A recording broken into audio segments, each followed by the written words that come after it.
Hi, everybody. I'm Coach Rebecca Smith, and today I have a topic that is making my heart pound.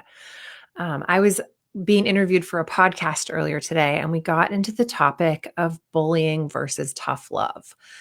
And the amount of energy that came through my body during that conversation was like, I don't know, it was very instructive. It was like, you need to talk about this. Basically, I have sort of this like heart pound thing that happens when it's like, you need to talk about this. So here I am. Let's talk about it. So there, oh gosh, where do I even begin? There are some coaches in the world who are doing bad work. I will name a few: Maggie Haney, Chi Han, John Geddard.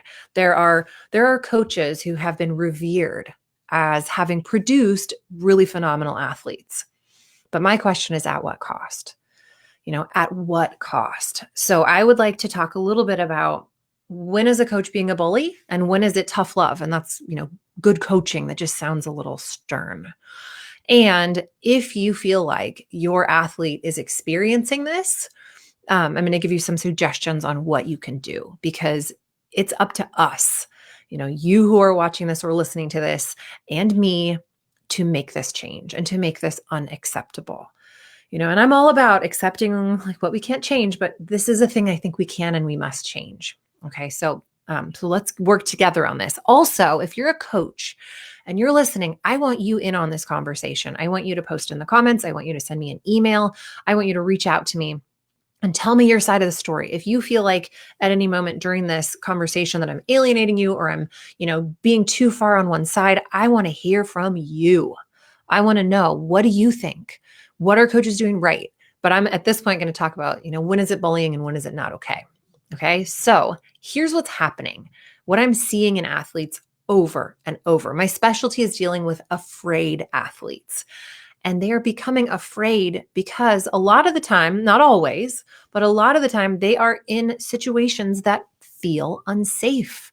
They may look normal, they may look fine, but they feel unsafe. And so what's happening if an athlete is being bullied by an adult, by a coach, then they get this message. This message is received by a young person. I'm going to call them a child. Anyone under 18 is a child.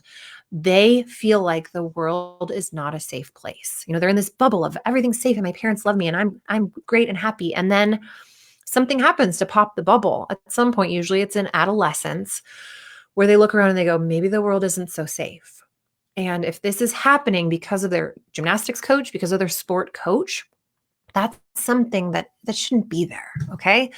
So here's a quote from Jennifer Say, who was a former national champion at gymnast. She said, part of the insidiousness is that you think the abuse is your fault and you carry that for a very long time.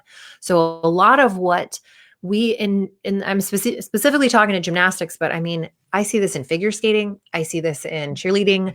I see this in a lot of different sports, that what is considered normal coaching is actually quite abusive.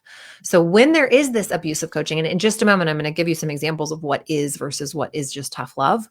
But when an athlete is being bullied, there are some warning signs. So if you're seeing any of these in your athlete, it's like you should perk up. Okay.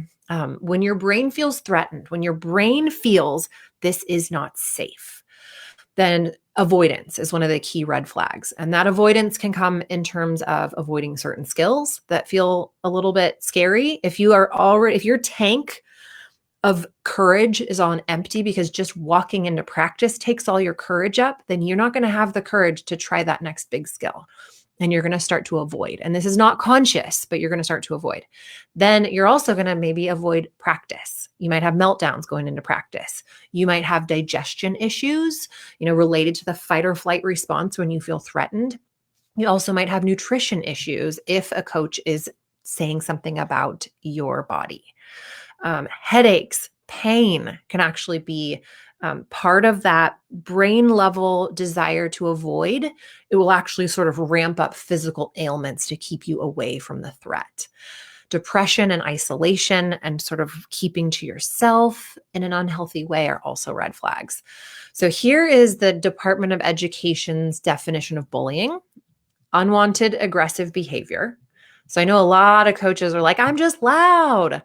Okay, but if you're being aggressive and the athlete does not want that, that's bullying. So if you're a coach and you're listening, like if you're coming at somebody and they feel like, and they're giving you the reaction that that's not working for them, that is now unwanted aggressive behavior.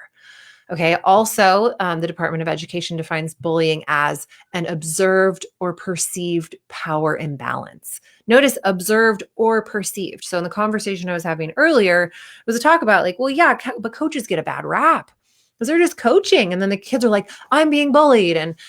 But you know what? If your kid is perceiving a power imbalance, like, I don't have a say here, and this person is powerful and I have to do what they say, that is bullying. Okay. Even if it's just perceived. So that it's like we're going to believe the victim here. That's where I'm at.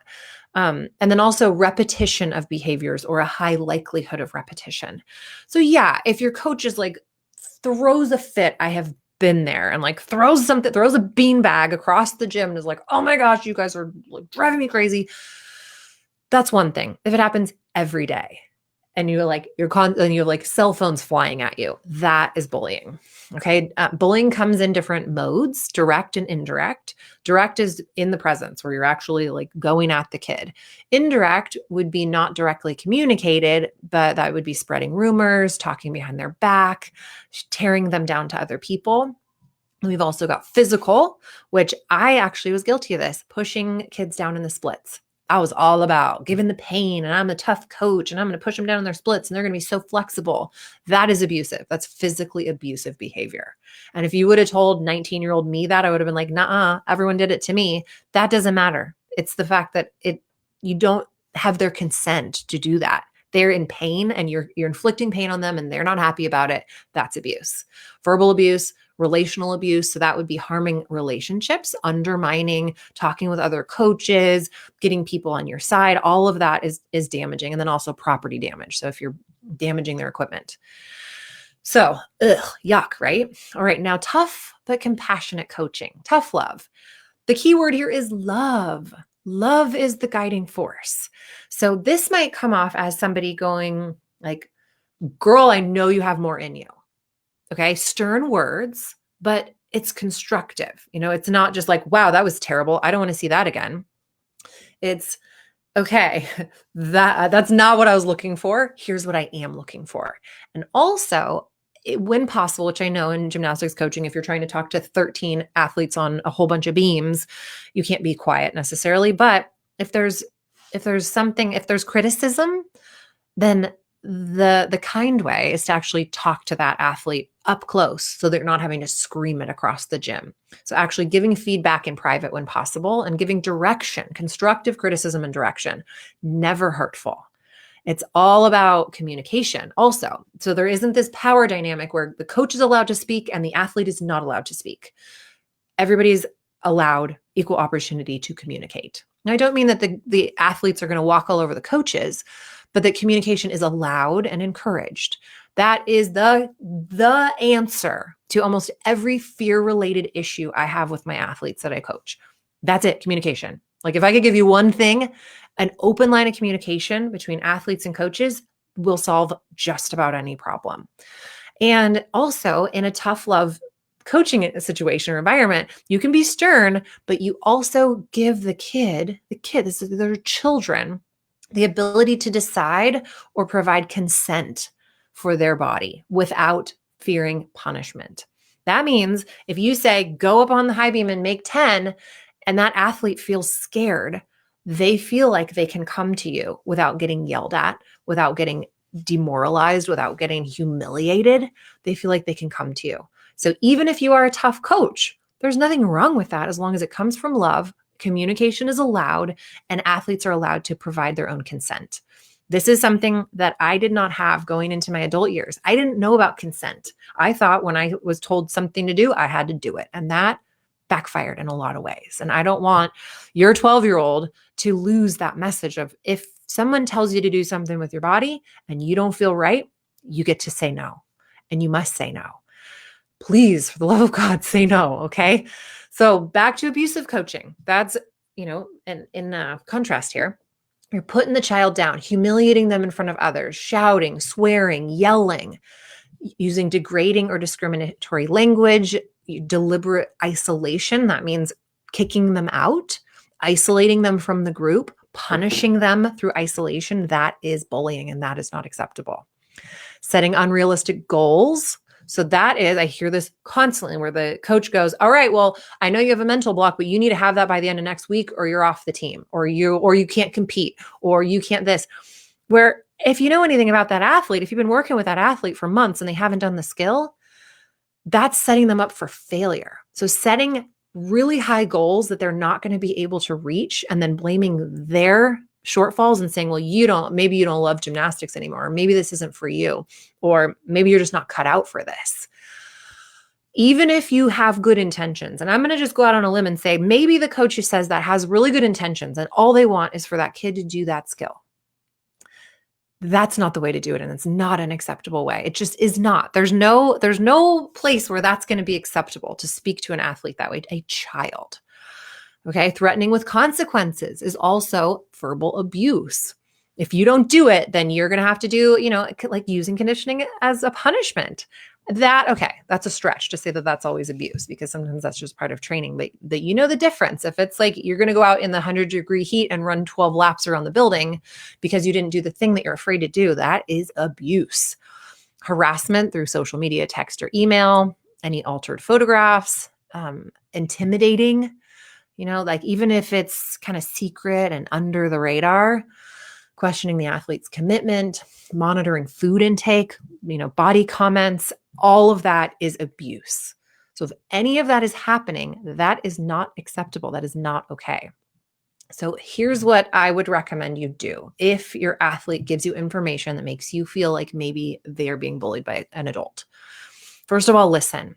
This is something that I think 1 in 3 or 1 in 4 children will be bullied through the course of their school. Now that's just regular school. That doesn't even count in like high level, high expectation sports.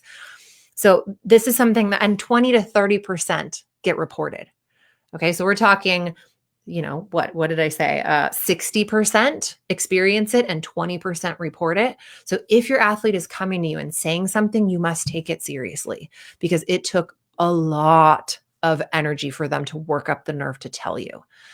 Then to help them to take it seriously and remind them it's not right, it's not okay, it's not your fault. Don't let them blame themselves. Just like Jennifer Say was saying, you feel like it's your fault. You feel like, well, if I was better, or if I could just do it, or if I wasn't so scared, then I wouldn't be in trouble.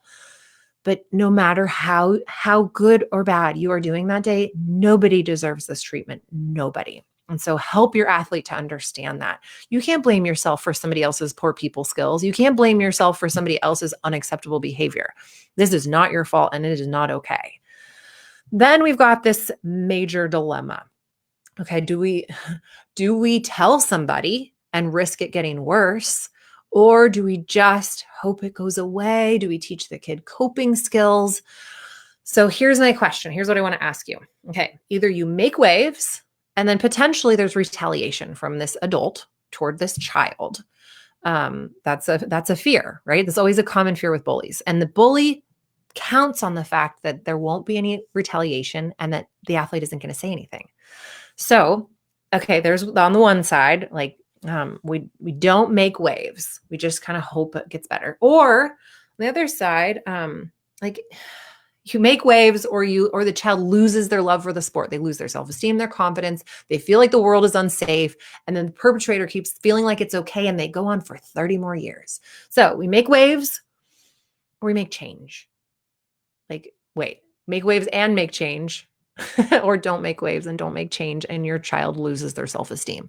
So I'm going to just go ahead and say, like, let's make some waves. Let's make some waves. That is what has been not happening for so long, and it's why we're in the boat that we're in. And it's starting to change, but it's only barely starting. So it is our time to make some waves. So here's what we do. Here's how we make the waves. You intervene. Okay, if you're a bystander and you see it happening, call it out. That's bullying. That's not okay. You can't talk to a kid that way. What are you talking about? Like, that's not cool. No, thank you. If you're a coach and a co-coach is bullying somebody, take them aside afterward and say, ooh, that thing you said, like that's borderline bullying, like based on the definition of bullying, that's not okay. Okay. So call it out, intervene. Beyond that, talk to the coach. First thing. And no, I'm not going to be like, okay, you need to go file a report. No, you got to talk to the coach. First, you talk to the coach. Okay. Then maybe you go to the club owner. Then once you've got an audience with somebody who knows what's going on, you open a dialogue. Okay. Two-way street here. This isn't about us making waves and just like yelling at people and blaming. We're going to go in with the goal of listening, trying to understand, hey coach, there were some things said that really didn't sit right with my daughter.